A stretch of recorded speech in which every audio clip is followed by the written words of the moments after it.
Аманат журналы Сейтова орта мәктәбе укучыларының иң көтеп алган журналдарының береһе.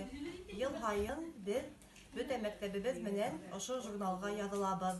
Аманат журналы хезмәткәрләре елына 2 тапкыр безнең мәктәптә дискотекалар үткәрәләр, билдәле артистларны алып килеп, төрле уеннар уйнатып, безнең күңелдә асып китәләр.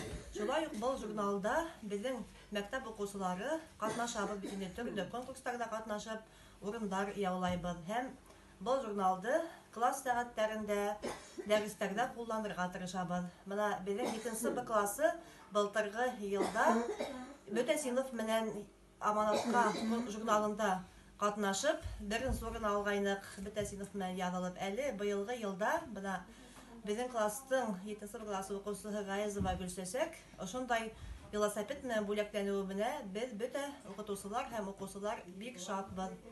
Гөлсәсәк бик яхшы укыган, тыныс, кызыкай бит инде, бик баҫалҡы, бөтен фәндәрҙе лә яратып укый, бигерәк тә менә ул әҙәбиәт дәресләрен ярата һәм менә ошо Аманат журналына ла ел һайын яҙыла бит инде бөтә класс менән. Менә башҡалар да унан өлгө алып, ошондай конкурстарда катнашһындар ине һәм бүләктәр яулаһындар ине дип теләге генә ҡала.